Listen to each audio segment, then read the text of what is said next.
Unfortunately, you know the first and last one, and because of that concern, our government has sent us over here and various delegations comprising of all party members of parliament to different parts of the world, so that the world knows the threat which India has been facing from last so many years.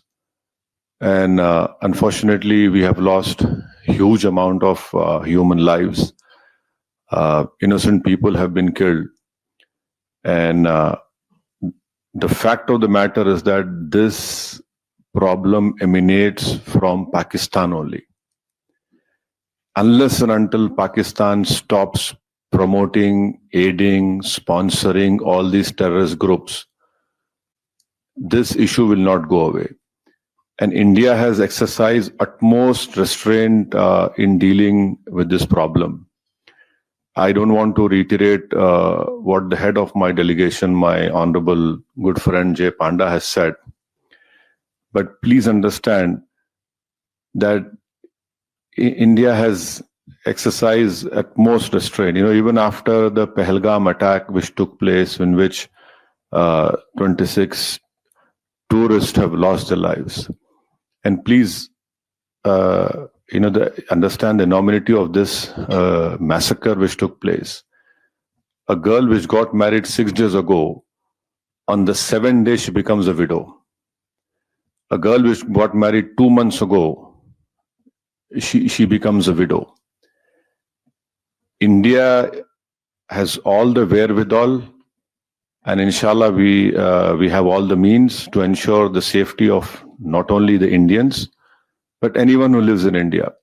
Because if you see on the 9th or 10th of May, when Pakistan unleashed whatever it had, no amount of damage happened in the mainland India. Yes, in the Poonch area, we know what has happened.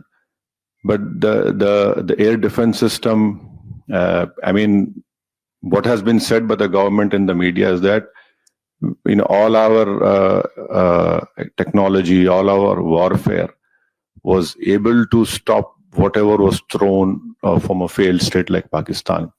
You're absolutely right. A bomb blast took place in Rameshwaram. Those culprits have been caught. And let me also remind you that the 26/11 incident which took place in Mumbai, Ajmal Kasab was caught. Ajmal Kasab was given all the due process of the law, wherein Ajmal Kasab went through all the legal process of our country, and ultimately the court gave him the punishment.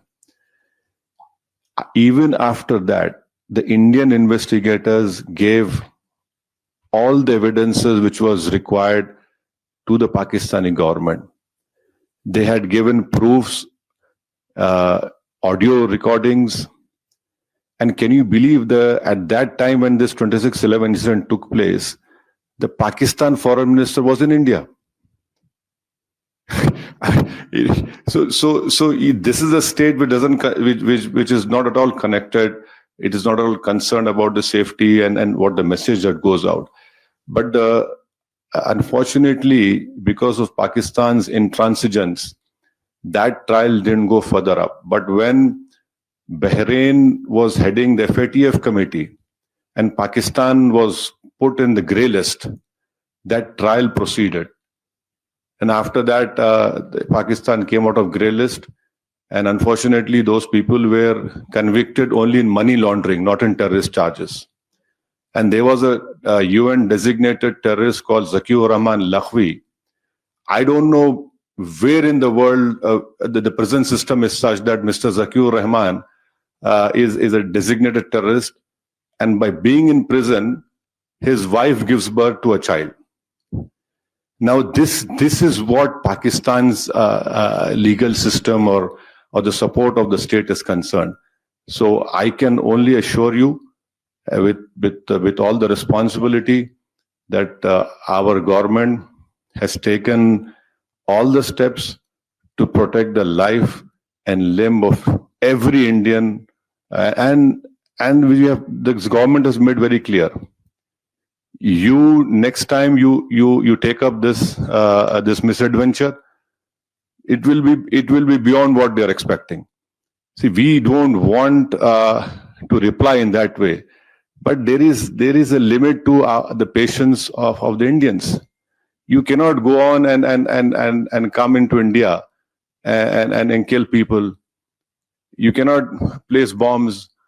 The first terrorist suicide bomb took place in front of Jammu Kashmir Assembly. Yeah, and you had Uri, Pulwama, and last year in July, terrorists had went and shot these Hindu pilgrims who were going in that particular bus. 7 people were killed. So now I think there is unanimity in our country, irrespective of whatever political affiliations we belong to. Yes, we have political differences, but when it comes to the integrity of our country, it is high time that the neighboring country understands. And I would hope and request that the Bahraini government would help us in bringing back Pakistan grey list of FATF, because this money has been used to support those terrorists. And I'm sure our chairman, my friend Jay Panda, must have told you that when we had bombed those 9 terrorist sites, especially Bahawalpur of LET, how is it that a designated terrorist is offering namaz-e-janazah of those people? I mean, there is a limit to this shamelessness. So you can be rest assured, and your family is our family. We understand your concern, but inshallah, hopefully, we will see the end of this menace very soon. The truth is that these terrorist organizations have justified killing of innocent people in India, and they have out of context quoted Quranic verses. They have out of context quoted the hadith of Prophet Muhammad sallallahu alaihi wasallam. And in our opinion, there is no difference between these terrorist organizations in Pakistan and the ISIS Takfiri ideology. This we must remember. This is a menace to the whole humankind, and we have to put an end to it, because they have used religion to justify killing of people. And the whole world knows that Islam has condemned terrorism. Quran has categorically stated that killing of one innocent person, the Quran has not said killing of one innocent Muslim, it says killing of one innocent person is like killing of whole humankind. This, one must remember, and they've constantly used this to justify their terrorism.